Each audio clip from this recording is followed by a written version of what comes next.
नमस्कार, आप देख रहे हैं इंडिया न्यूज और मैं हूं आपके साथ सचिन दुबे। छत्तीसगढ़ में हाथियों का आतंक थमने का नाम नहीं ले रहा है। हाल ही में छत्तीसगढ़ में हाथियों की गतिविधियां काफी तेज हो गई हैं। हाथियों के अधिकतम ऐसे क्षेत्र हैं जहां पर वो पहुंच रही हैं और ग्रामीणों के बीच में दहशत का माहौल बना दे रही हैं। इंसानों के कारण हाथियों की मौत और हाथियों के कारण इंसानों की मौत का जो सिलसिला है वो रुक नहीं रहा है। ग्रामीणों को आर्थिक नुकसान भी झेलना पड़ता है। वर्तमान और पूर्व सरकार हाथियों और इंसानों के बीच इस टकराव को रोक नहीं पाई है। मधुमक्खी पालन समेत कई योजनाएं लाई गई, लेकिन ये योजनाएं कारगर साबित नहीं हुई।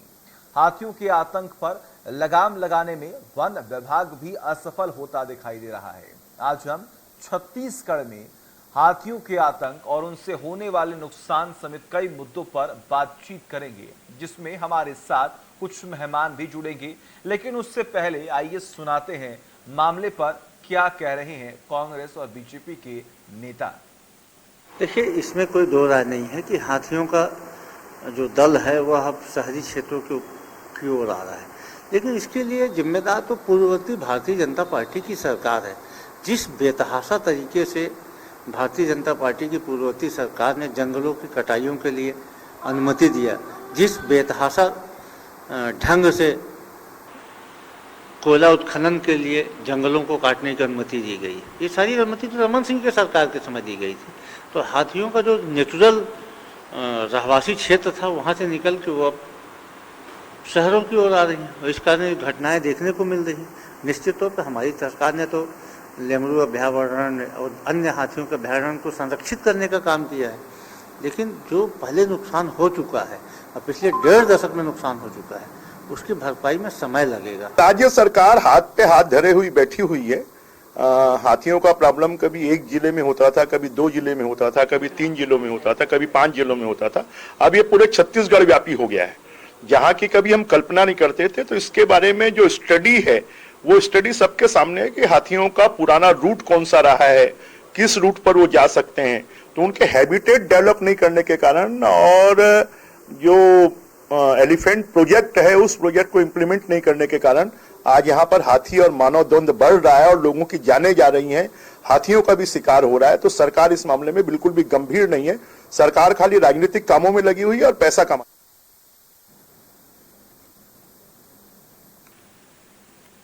तो सुना आपने किस तरीके से लगातार एक दूसरे पर आरोप लगाए जा रहे हैं कि आखिर इसके जिम्मेदार कौन है, ये बड़ा सवाल है। लेकिन इसके बावजूद भी अभी भी लगातार आरोप प्रत्यारोप का जो सिलसिला है वो शुरू हो चुका है। ऐसे में तमाम बड़े सवाल हैं और उन तमाम बड़े सवालों के जवाब हम लेंगे। हमारे साथ विशेष पैनल जुड़ा हुआ है। सबसे पहले मैं आप सबसे उनका तारुफ करा दूं। हमारे साथ इस वक्त सचिदानंद उपासने, जो कि बीजेपी का पक्ष रखेंगे, वो जुड़े हुए हैं। उपासने जी, आपका बहुत बहुत स्वागत है इंडिया न्यूज पर। धनंजय सिंह ठाकुर जी, जो कि कांग्रेस का पक्ष रखेंगे, वो भी जुड़े हुए हैं हमारे साथ, आपका भी बहुत बहुत स्वागत है।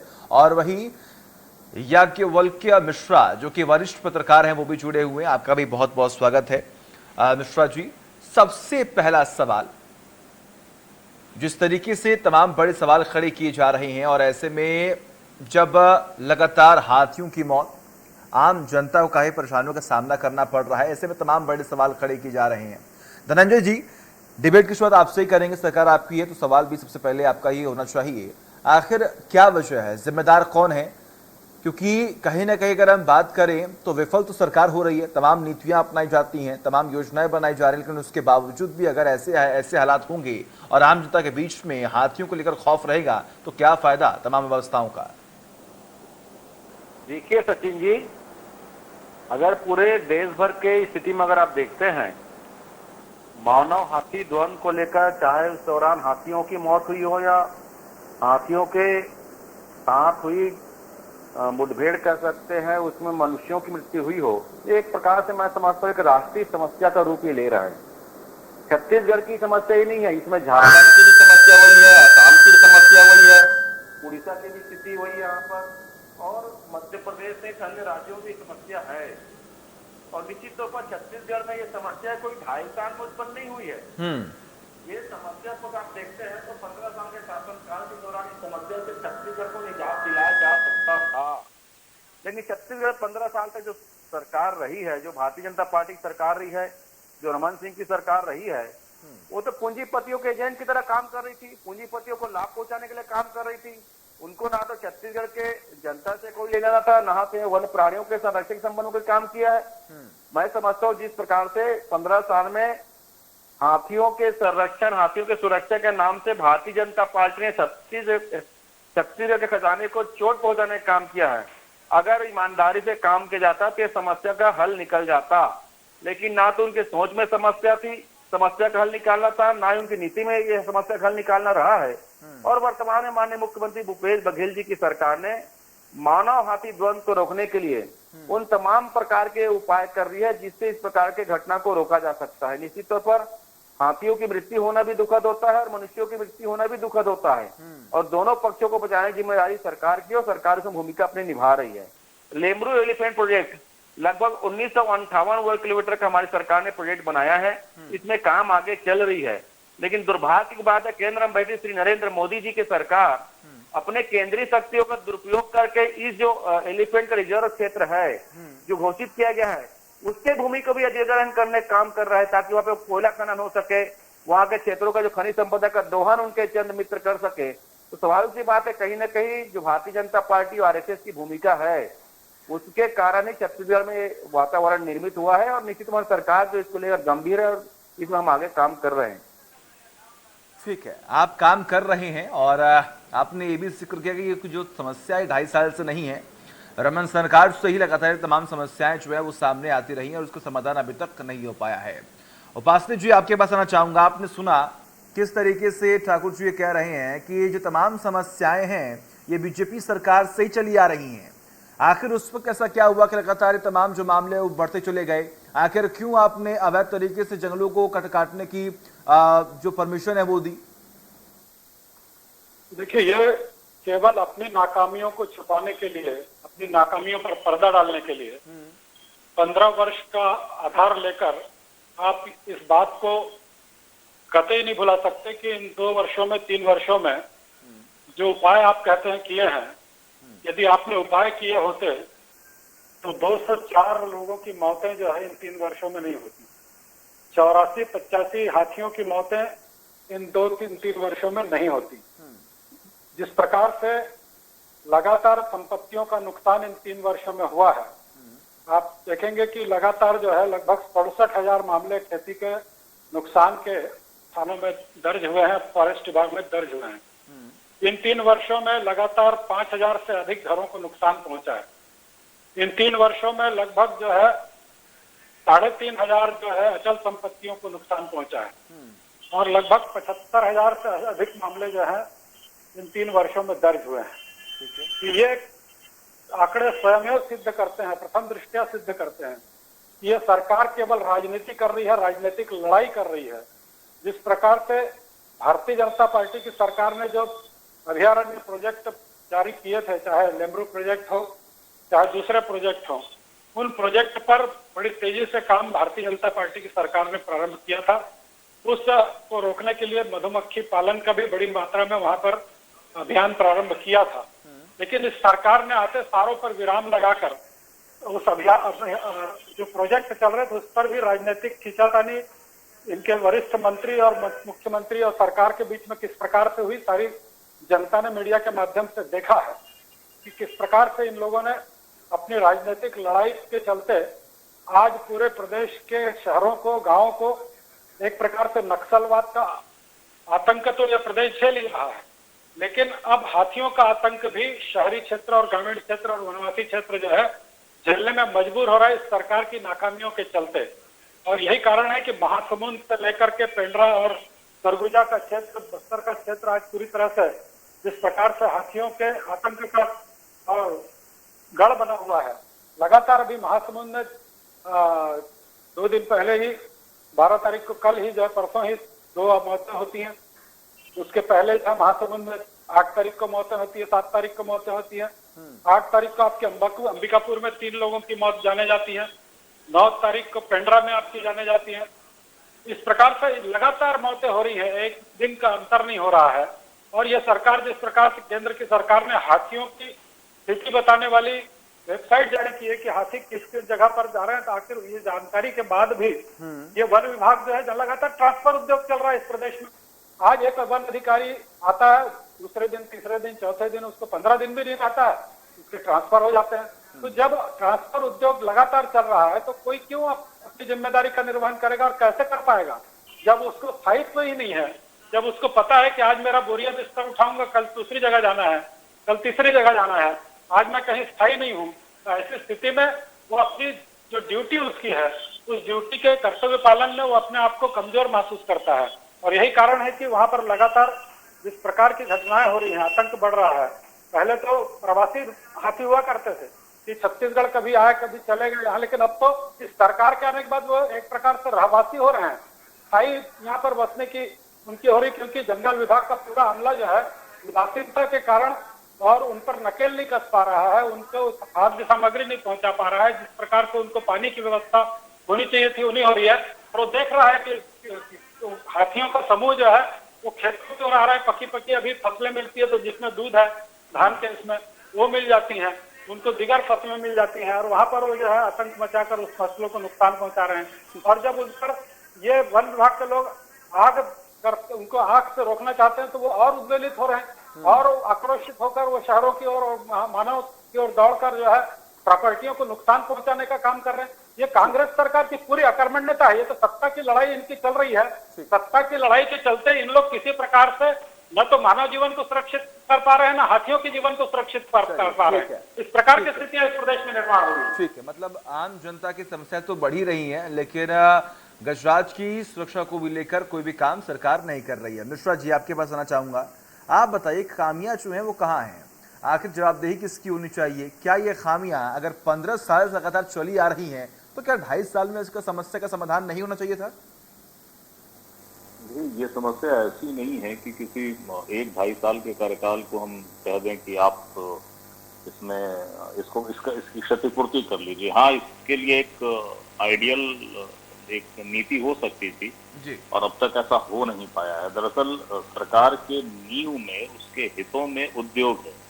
सरकार को उद्योग चाहिए और उद्योग प्रियता से वो कभी इनकार अगर करती भी है तो मौखिक इनकार है। जब आप कार्यरूप देखेंगे तो उसमें इंडस्ट्री और इंडस्ट्रियलिस्ट उसके सर्वोपरि हित होते हैं और हर सरकार के साथ ये है। कोई ऐसा नहीं है कि अगर आज कांग्रेस है तो उसके साथ ये है और कल बीजेपी थी या कल बीजेपी होगी या कल फिर कांग्रेस होगी तो ये नीतियों का जो वरीयता क्रम है जिसमें इंडस्ट्री सबसे ऊपर आती है वो घट जाएगा।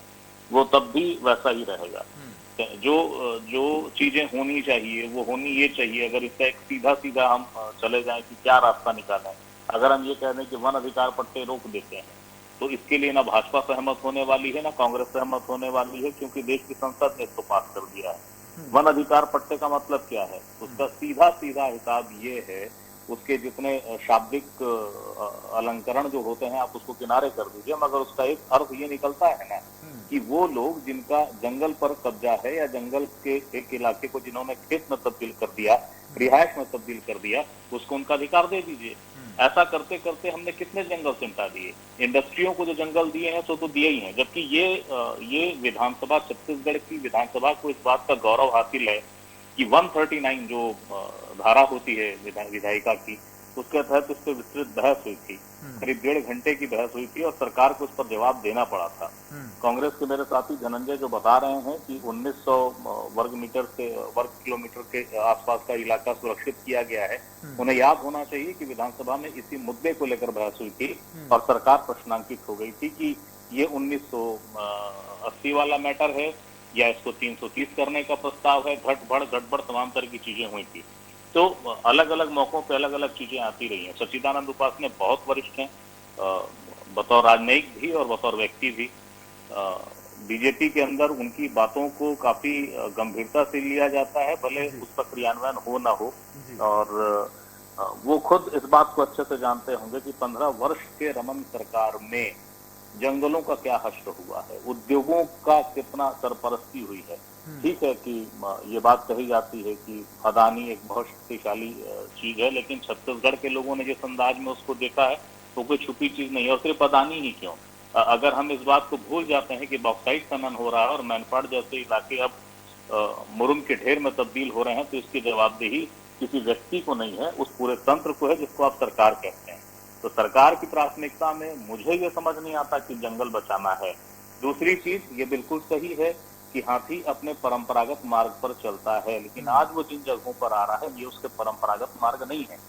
हमको इस तथ्य के साथ ये जो बात कही जाती है हाथी अपने परंपरागत रास्ते पे चलता है, वो अपनी जगह सही है, लेकिन ये भी याद रखना होगा कि झारखंड में जब इंडस्ट्री बहुत तेजी के साथ बढ़ी, उद्योग बहुत तेजी के साथ बढ़े, तो वहां से माइग्रेशन की परंपरा शुरू हुई और माइग्रेशन के साथ हाथी वापस आया अपने उस इलाके में जिसका नेचुरल हैबिटेट था, यानी उत्तर छत्तीसगढ़ के घने जंगल।